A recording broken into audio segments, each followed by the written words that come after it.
It started on a cold, rainy evening. I was driving home along a deserted road that cut through miles of forest.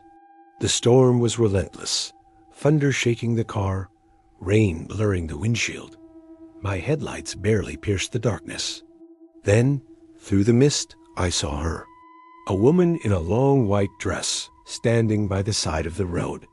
She was drenched, her hair plastered across her face.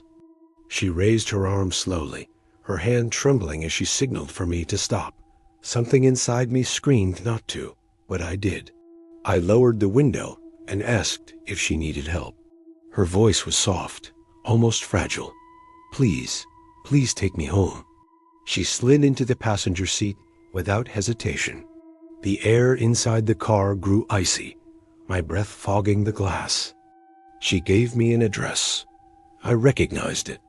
It was a street near the edge of town, but one I rarely passed by. We drove in silence. Every time I glanced at her, she was staring straight ahead, unblinking. Something about her face unsettled me, but I couldn't look away for long. When we reached the address, the house looked abandoned. The windows were broken, the roof caved in, weeds growing through the cracks of the pavement. I turned to ask her if this was truly her home, but the seat was empty. Panic surged through me. The door hadn't opened, the seatbelt was still fastened. She had simply vanished. I stumbled out of the car, my heart racing, and ran toward the house. Through the broken door, the air was thick with mildew and dust. I shone my phone's flashlight around, and that's when I saw it. Carved deep into the wood on the wall were words that made my blood run cold. Thank you for bringing me back. I froze. Behind me, I felt a presence. Cold breath brushed the back of my neck. My flashlight flickered, and for a split second, in the shattered glass of a broken mirror, I saw her reflection smiling, standing right behind me, and then everything went black.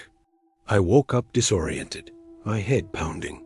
The last thing I remembered was the hitchhiker, the abandoned house, and the message carved into the wall. Had it all been a dream? I hoped so, but my body ached with the memory of ice-cold fingers digging into my neck. I sat up, scanning the room, realizing I was in my car.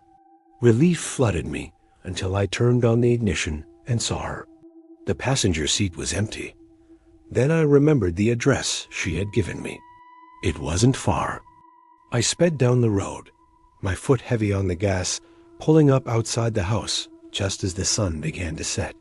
The skeletal branches of the trees lining the street clawed at the darkening sky. As I got out to check the locks, I could have sworn I heard a whisper on the wind. Thank you for bringing me back. I dismissed it as a trick of the wind, but as I walked toward the porch, the front door creaked open, revealing an inky blackness inside.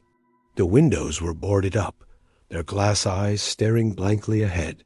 Who could have been home? I didn't know, but something told me to leave. Quickly, I jogged back to my car, fumbling for my keys.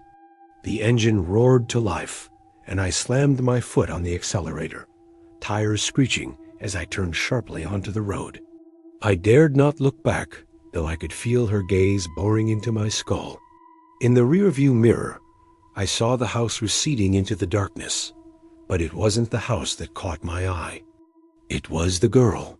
She was standing on the porch, her white dress a beacon in the gloom, her face a pale mask in the shadows. Then she disappeared. I kept driving, the speedometer needle hovering near the red zone. Finally, I dared to glance at the passenger seat. Empty. I let out a shaky breath, relief washing over me.